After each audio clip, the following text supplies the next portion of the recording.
Brilliant. Hello, welcome everybody. Good morning. Welcome to day two of the Veterinary Human Factors Conference 2024. I'm just watching everybody moving into the Zoom webinar room now. It's great to see you. I hope you're excited about day two. And maybe some of you are joining us for the first time if you weren't able to make yesterday's session. So welcome to you. Do pop a little hello in the chat. I see Hannah's already on that. Well done, it's great to see you. We will just give this another sort of maybe half a minute or so just to let our numbers settle down and make sure that everybody is present and gets all the right heads up about how the day is going to run and how this session is going to run. Thank you for joining us for this session with Gareth Lock about human factors in diving and what we in veterinary can be learning from the diving industry. I, for one, am very excited to hear from Gareth. I think this is a fascinating area and obviously a very safety critical area, so something we have a lot to learn from as an industry ourselves. Right, I see the numbers are just settling down now. So welcome, great to see you all. If you have just joined us, welcome to day two of the Veterinary Human Factors Conference 2024 and to this session with Gareth Lock about human factors, understanding error from his perspective in diving. Just a few little housekeeping bits for you this morning. I've just noticed we've got in the chat, have you checked out our Padlet, our digital delegate bag? There's some amazing resources there. If you haven't, please do just click on that link, get it up and save it, have a look at it later on. There's incredible resources, there's signposting, there's various ways that we can help you guys out, papers to read, books to go and look at. Don't miss out. So go and check out our digital delegate bag, the Padlet, with the link in the chat now. Just for this session, as with yesterday, if you have specific questions for our speaker, please can you try and put those in the Q&A box. We know that the chat was absolutely on fire yesterday, which is amazing. We love that you're so engaged, but we will lose questions if we put them in the chat. So if you have a specific question, look at that bottom panel, stick it in the Q&A box, and then we can answer them to you live. If there are loads of questions, we're tending to point people towards our veterinary human factors community on Facebook, and we'll put a link in the chat for that as well. Any unanswered questions we're putting in there, and we're doing our level best to get them answered during the day as we go. A little pointer for you, if you're loving the conference, for delegates only, we have a follow-up complimentary session called VetLed Boost, connecting you. If you want to continue this buzz, you've had maybe a week or so to think about the things that you've learned and the things you've digested at conference. Just get signed up to VetLed Boost on the 6th of March at 7:30 p.m. Do head over to our website as well, vetled.co.uk, to find out a little bit more, and we've got some helpful infographics that are up there. So time to get started for this session. I wanted to welcome Gareth. Gareth Lock has been engaged with VetLed for a while, and he works in the diving industry. He has had 25 years in the RAF as aircrew. He was working in flight trials, in systems engineering, and then also in other safety critical industries such as oil and gas, healthcare, and also now diving. And although this is his kind of main passion, bringing human factors to the diving sector, he has enjoyed working in all these other domains as well. So brings so many different insights that we can learn from in the veterinary world. Gareth is the founder of The Human Diver. If you haven't had a look already, go and check that website out. There's some really interesting stuff up there. I've just been having a little nosy this morning. So The Human Diver, and this provides sort of online and in-person training for people who are divers. And he's also just now finishing a master's in human factors and systems safety. So hugely qualified to come and speak to us. And I'm going to hand over to Gareth now. Thank you very much. Brilliant. Thanks, Kat. Yeah, I mean, just as we were talking beforehand, the VetLed Human Factors Conference was the inspiration for a conference that I put together in September 2021. And I thought, you know what, this is a great way to bring people together. And I think veterinary and diving have got very similar issues in terms of education, in terms of risk management, the processes that are there. And so, Kat, thank you and the rest of the team for inviting me. I was asked to talk about this understanding error and feeling like a failure. And The image that's on the screen is me inside a recompression chamber up in the Orkney Islands having suspected decompression sickness after a dive. And there's a whole bunch of stigma associated with that. And yet it's just like a sporting injury. So I woke up at, sort of 4 o'clock in the morning, had some pain in my arm, and the dive that I'd done hadn't been sort of excessive. And I got up and I took 800 milligrams of Brufen because I thought that'll solve the problem, went back to bed. About sort of half an hour, 40 minutes later, I thought, you know what, I've just taken some anti-inflammatories. Let's go and speak to a medic. And so I went to the chamber and they went through all the stuff and they said, look, the only thing we can think it is, we've ruled out everything. It's probably decompression sickness. So they put me in the chamber and it made it better. So it's like, okay, so we have to do this sort of sometimes trial and error to find out what's going on. Now, what I'm going to talk about as we go through this session, I'm not going to give you a structure. What I am going to outline is that I will fail during this presentation. And I frame it right from the outset because it's about the attitude that's associated with the failures that are there. And this is a quote from somebody I know, Dave Snowden, talks about the Cynefin framework, and this is from one of his papers. And one of the challenges is that when you are an expert in a space, and I don't think I am because I've still got a huge amount to learn, we forget how much we do know. And it's so much easier to tell a story than it is to write something down. And because I'm not going to get everything out there, because we've only got 30 minutes of talking and probably about 10 minutes of Q&A, then I'm going to give you some signposts and I'll put stuff in the Padlets. One of the key things for this is to take the different perspectives. And in a technical system like this imagery of a cylinder, depending on which perspective you're looking at, both are true. But in a social technical system where we've got people and systems and animals, and in a diving environment, we've got a gray area that sits between those. So depending on the perspective we take, leads us to determine what is success and failure. What's the intent? This image is often shown as a way of, look, I'm right, and we both have this conflict, but there must have been some level of intent to put that number on the floor to start with. And as Kat talked about, my background, military aviation for 25 years, and then moved into the diving space in 2016. So I have a perspective that is informed through military aviation, through systems engineering, through a previous master's degree in aerospace systems. And now I'm trying to bring that into the diving space. But people are people. It's just the stories that change. And Kat just talked about this. I pressed hit submit yesterday, so that's now being examined. And the title of that is Storytelling to Learn. What happens underwater stays underwater. And there's a lot of bias, a lot of prejudice, and a lot of fear when it talks about the events that are out there and the mistakes that we could learn from, and also the successes.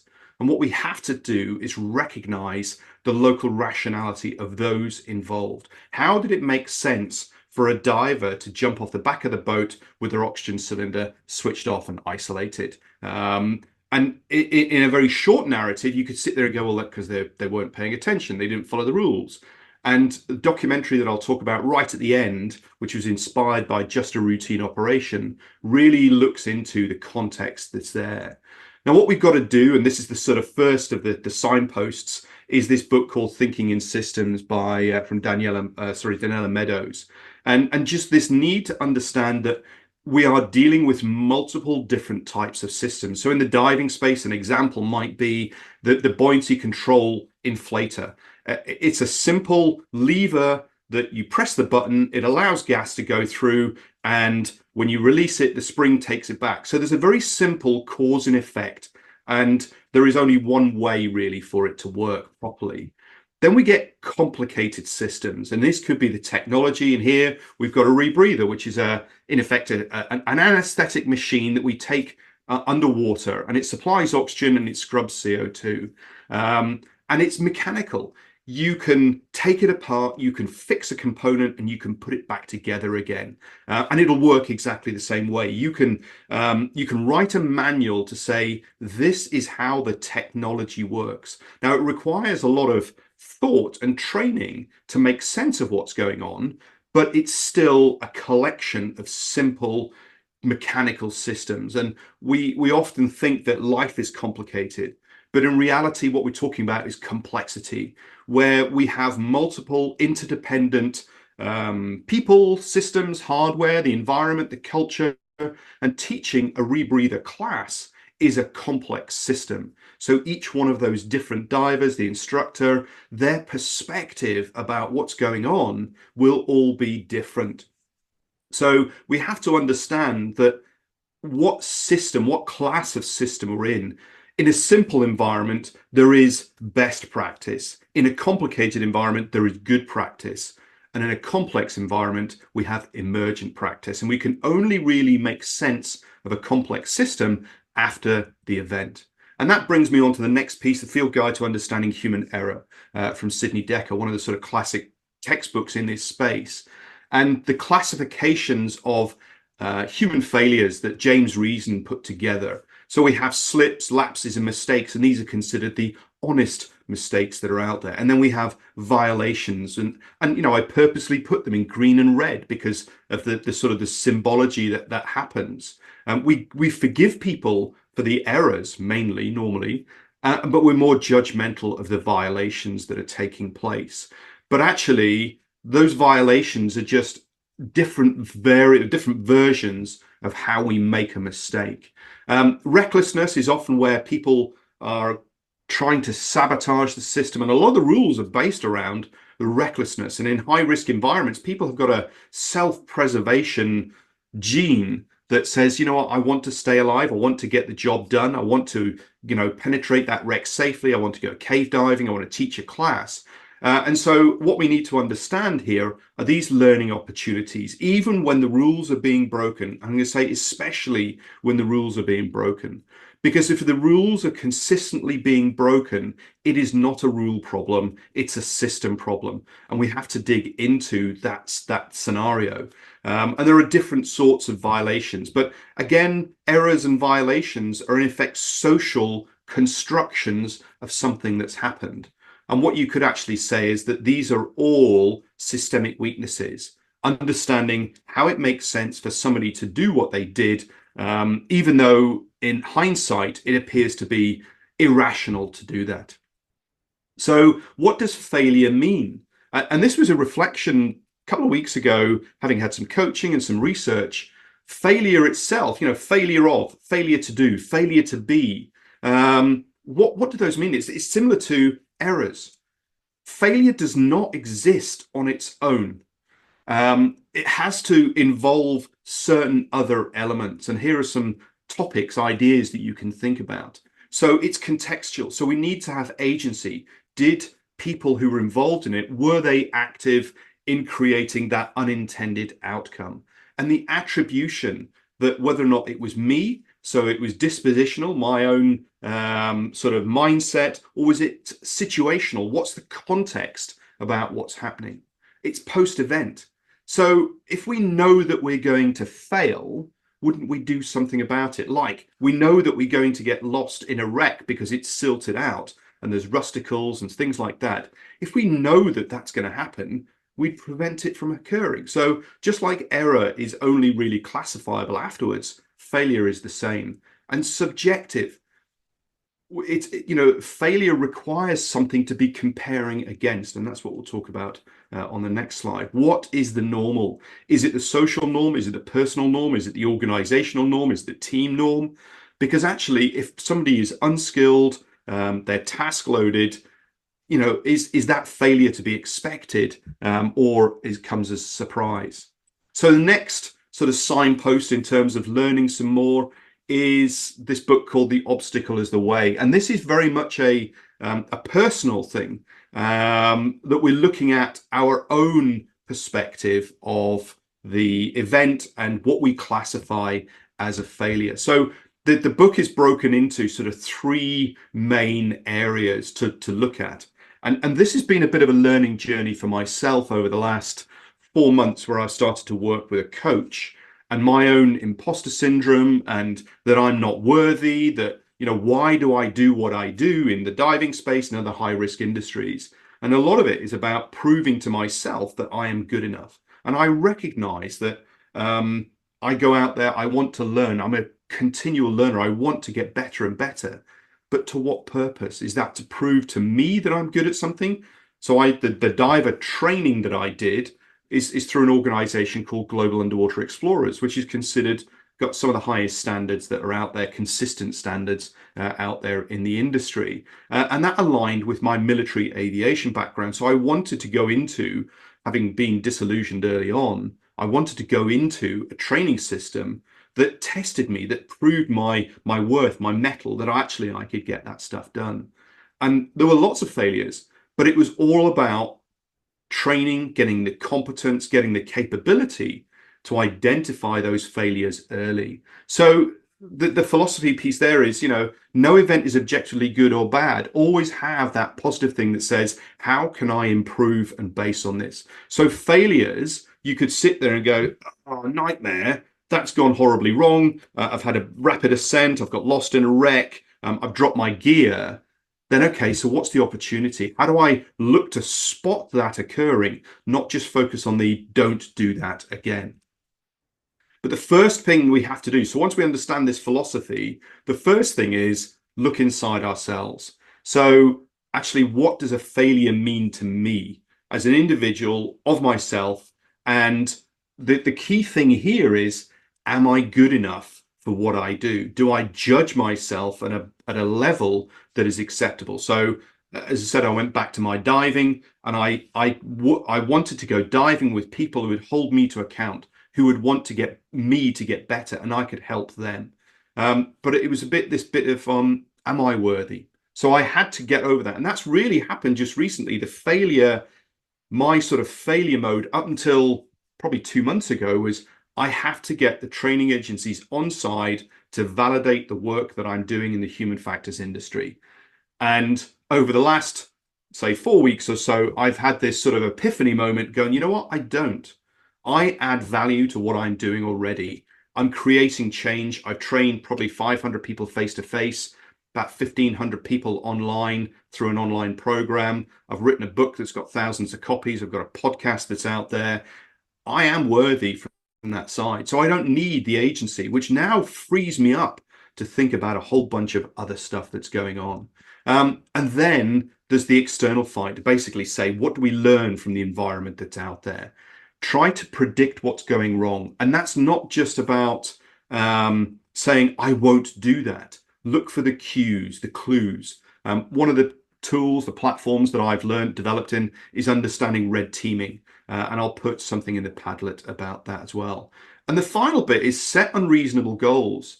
Get into your stretch zone. Recognize that you will fail. That is part of life. You can't grow unless you fail. But develop systems where you can fail safely. So work in a team so that if you do make a mistake, it's caught. Or when things do go wrong, and we'll talk about in 2 slides' time, the need to reflect on this. So another, a positive framework on this is that failure means you took action, you did something about it. And in one of the tools that I talk about, or the frameworks talk about in the diving training I deliver, that recognition prime decision making, or naturalistic decision making, is where we pattern match. We have a best fit. We satisfy. It's good enough. So understand that there are lots of trials and errors involved, and we're trying to make the best fit that's there. And the more observant of you will notice that those 2 first lines are the same. So the beginner has failed, but the master has done lots and lots and lots and lots. And there's nothing wrong with the failure. The worst part about failing and why it's a negative thing is if you don't reflect on it. So the reflection is that a piece to look back and understand, how did it make sense for us to do what we did?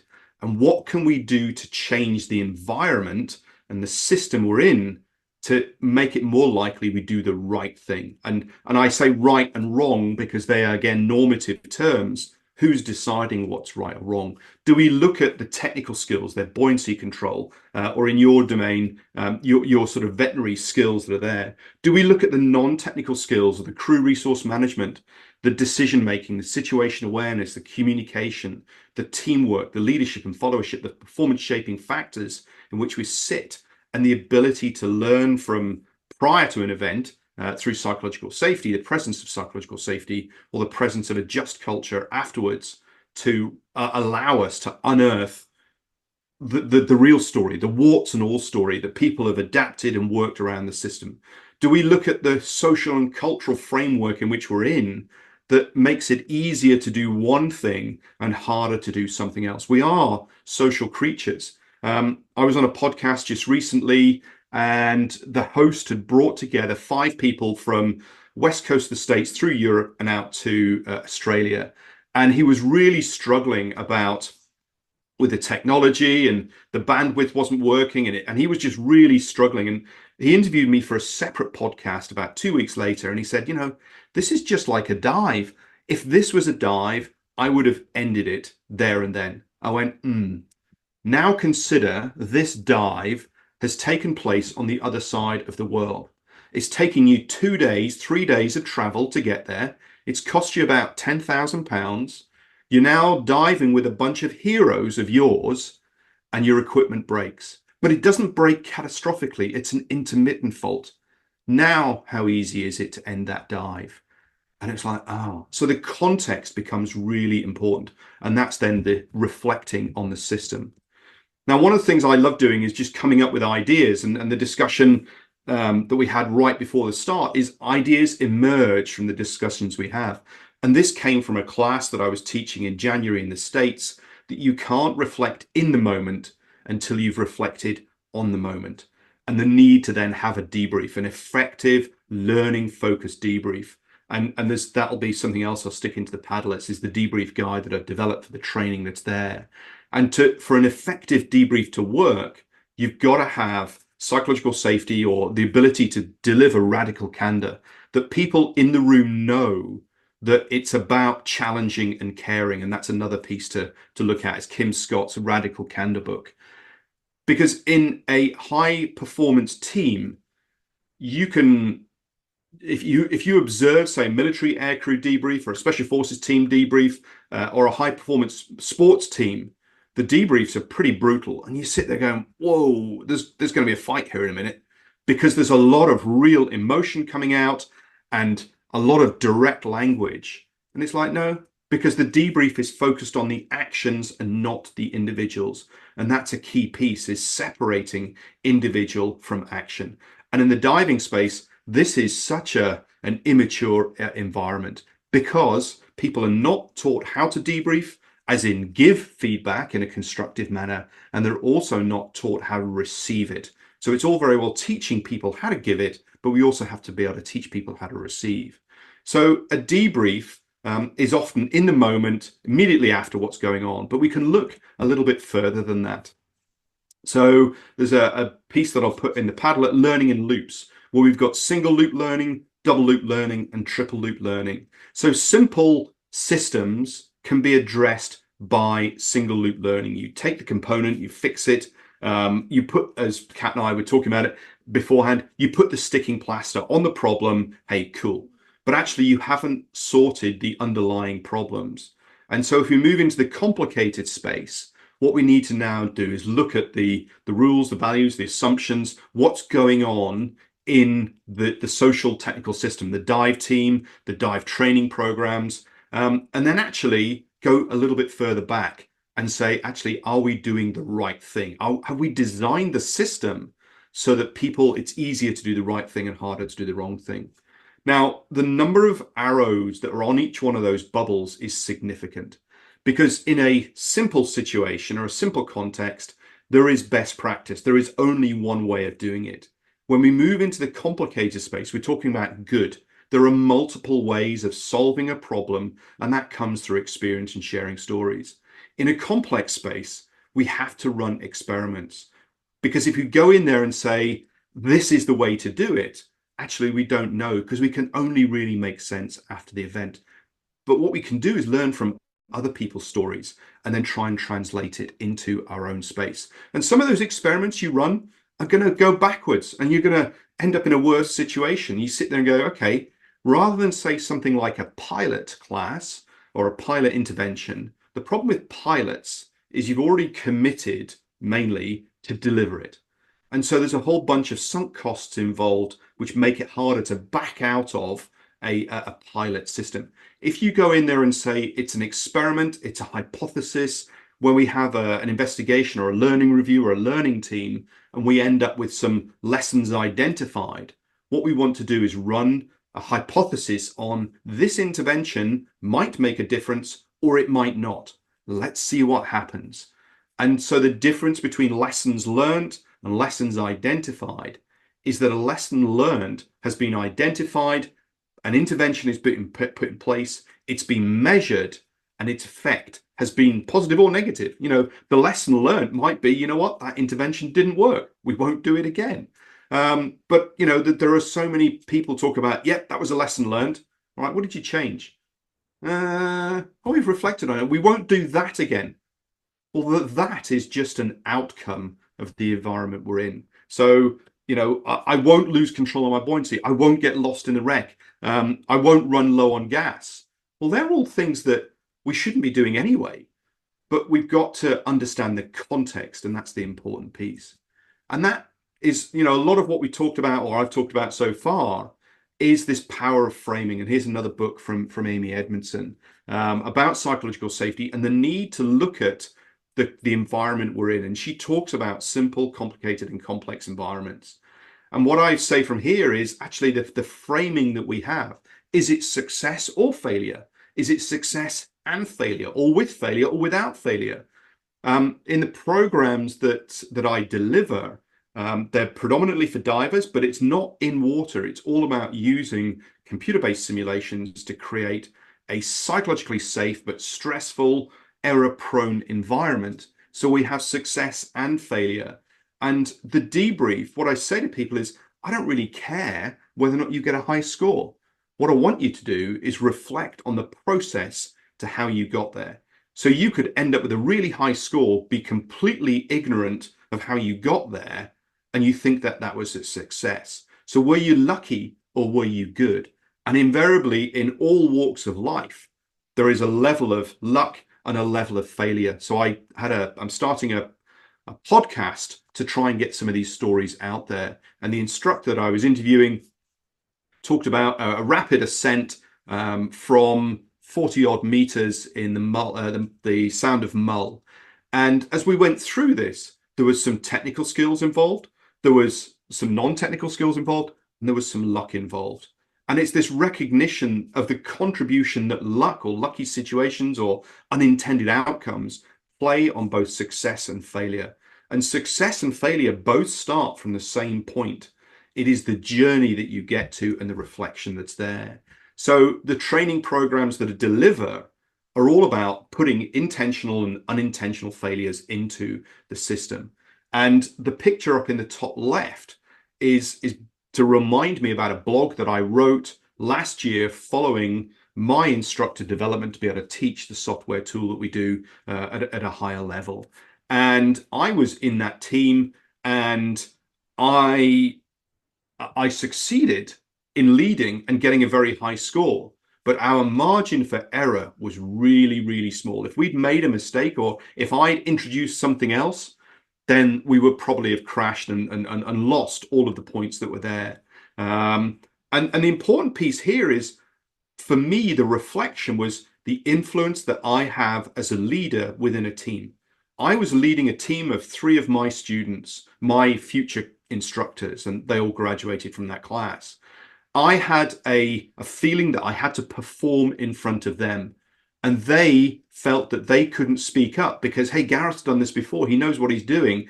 He's trustworthy. He's our instructor. He's our leader within the human diver. So it was a really powerful experience for me to reflect on this. And we go back to the need to reflect. And I touched on this earlier, and I sort of reinforce it here, is this documentary of which a young US Navy diver, he was diving in a sports diving environment, running a rebreather training. He was a student on a rebreather training class. And there's a whole bunch of stuff, a whole series of contextual factors that led to Brian stepping off the back of the boat, using this closed loop rebreather, which had got the oxygen cylinder isolated. So the same as from your own physiology with the animals, it's not the lack of oxygen that triggers our breathing, it's the presence of CO2 at the right sort of level. So what was happening in this breathing loop is the CO2 is being scrubbed and maintained at a certain level, but there's no oxygen being injected into the breathing loop as it's being metabolized. So as far as Brian was concerned, everything was fine because he felt okay. And the symptoms of hypoxia are really quite hidden. And unfortunately, he jumped in, he was working quite hard, and then passed out on the surface and drowned. And I was really lucky, again, opportunity, and very humbled to be able to work with the widow and the dive team to be able to share this story. And whilst it's a diving story, it's got lots of learnings outside. So it's used by a power generation company as part of their annual safety process. And I know there's a pharmaceutical company who's used it as part of their training day. And if you visit that website, you can download a workshop guide that basically talks you through, how to run a learning workshop. And I must say it was, heavily influenced and inspired by Martin Bromley's Just a Routine Operation. And it's a really powerful piece, and it gets the message out there. But the struggle I have in the diving industry is that diving is marketed as a safe, sexy, accessible sport for everybody, and we don't talk about the near misses and fatalities, and we certainly don't talk about the organizational influence and the culture that happens. So what we've got to do, and this is what my research was about, is about storytelling. It's about getting those stories, those context-rich stories out from people to understand the failures and the successes. One of my favorite quotes is from Sully of, "In the past 42 years, I've been paying into the bank of experience. And on this particular day, I had enough to make a very large withdrawal." And we focus often on just the negative aspects, but do we debrief and reflect on the positive things, the success, what led to success? And I'm not expecting you to read all of this, but it's Theodore Roosevelt's quote of the man in the arena. And there's versions of it about women in the arena as well. But it's those people who get out there and do it, and understand that what is failure? It's a learning opportunity. I wouldn't get to where I am in the diving space, in the flying space, in the small business space, had I not had failures. It's about getting out there, trialing it, and recognize that mistakes will happen.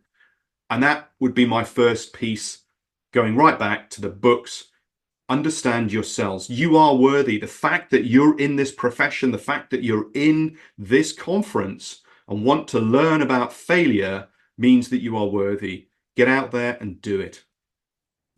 And that is my presentation. Thank you very much, everybody. I really appreciate the opportunity to get out there and share stories.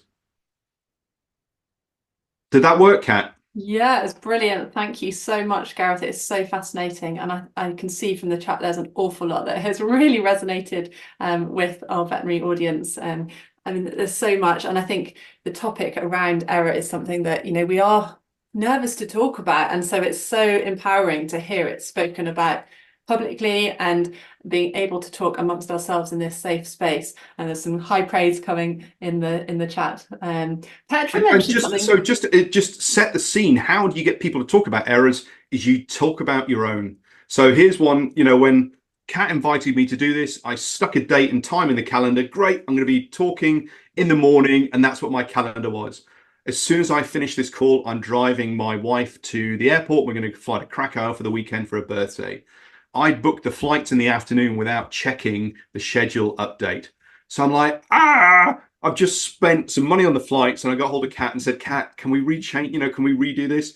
And she, pulled a blinder, and I'm in this slot and not the one in the afternoon. But it's about talking about the errors you make and the context that's there. So I interrupted you there. Sorry, Kat. No, absolutely. I mean, it is absolutely like that. And I think on the session we had yesterday, a panel discussion about leadership, and that was coming up as well, how important it is for those in leadership roles as well, formal ones or non-formal leadership roles, to speak about their own error and how that can impact the wider team in a positive light. I wanted to ask you, and I see that it's come up in the chat from Petra around this concept of kind of shame around making mistakes. And I know that's something that it really weighs heavily in the veterinary profession because we expect high standards of ourselves. We're by nature, I think we kind of select for perfectionist type characteristics. Is that something you come across in your world around, I'm ashamed of my mistake, I don't want to talk about it, and how do you counter that in the environment that you find yourself in?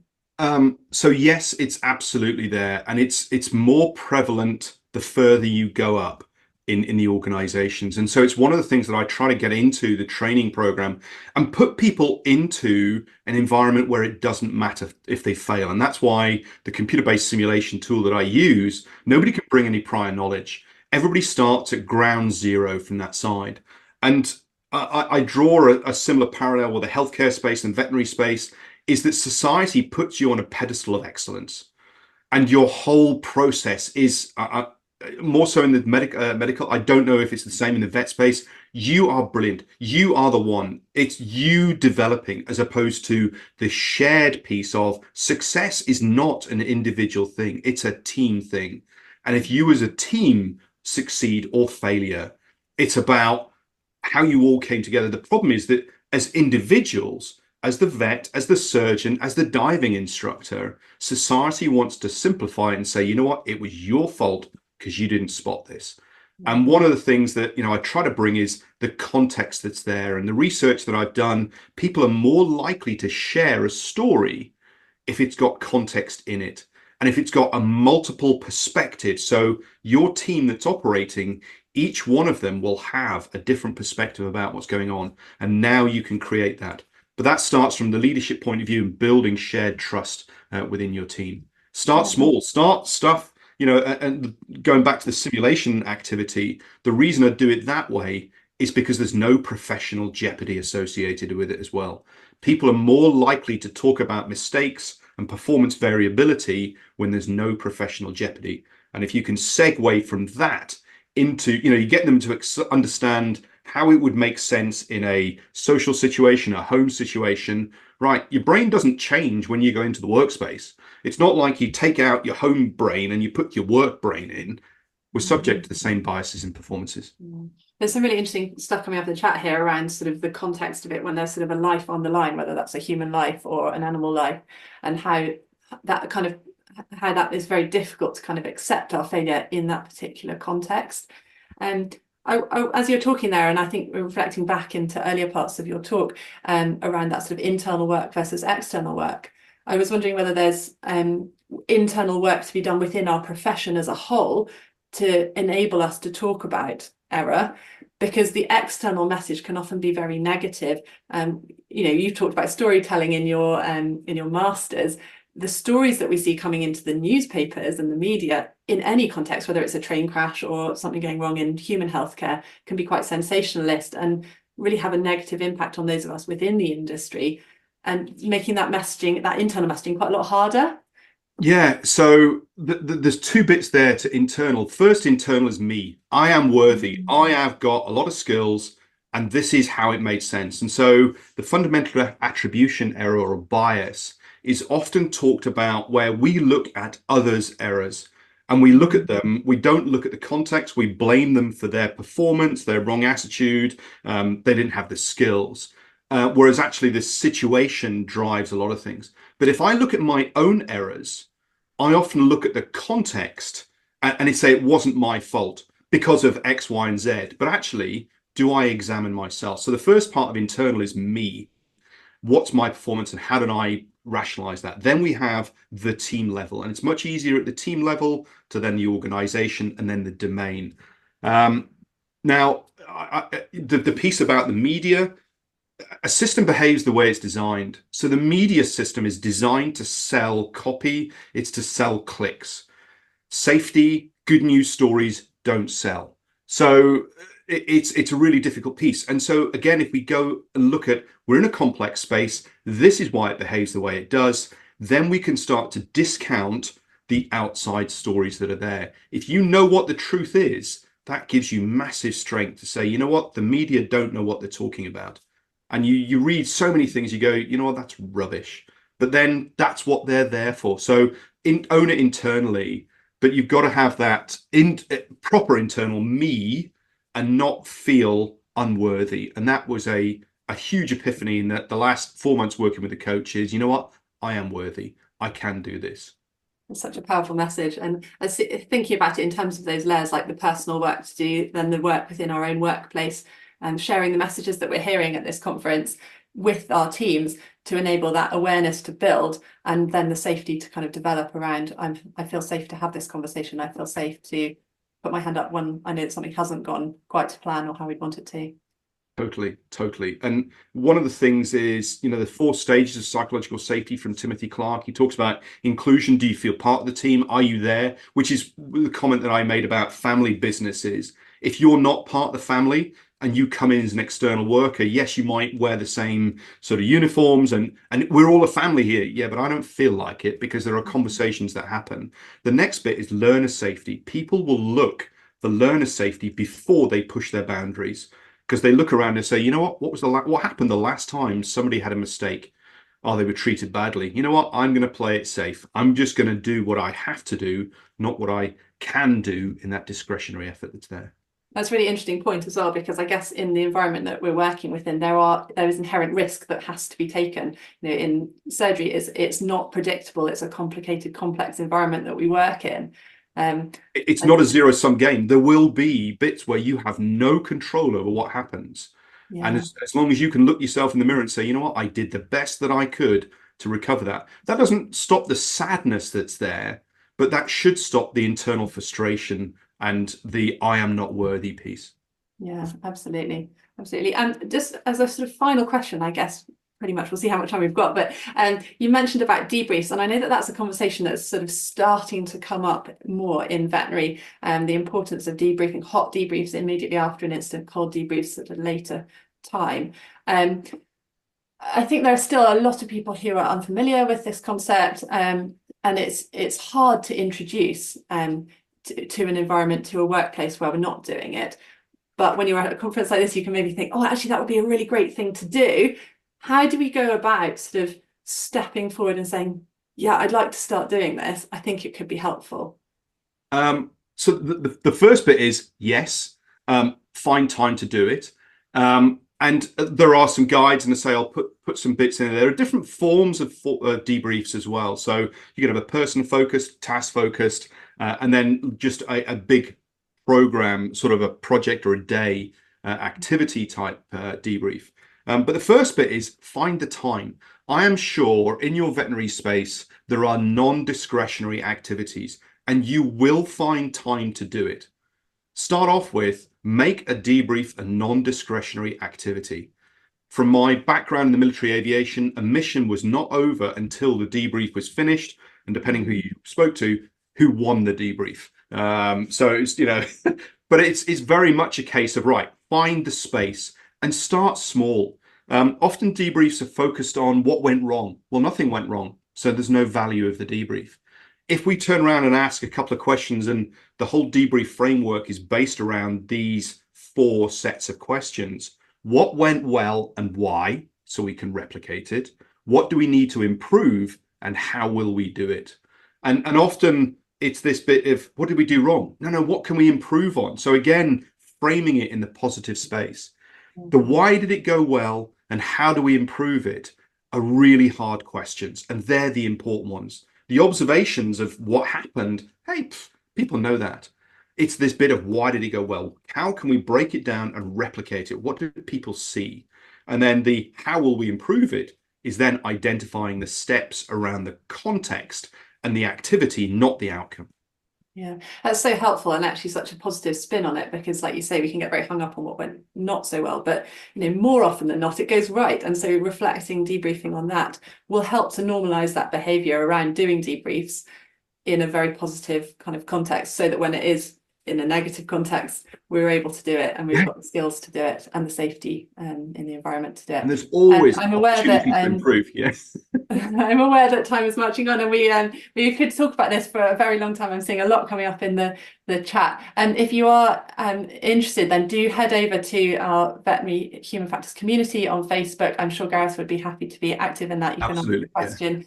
And share with one another. This is so important that we share what we're doing in different practices, and come to the networking, help us understand what you're doing, and share with others as to how debriefs, how talking about error is working for you.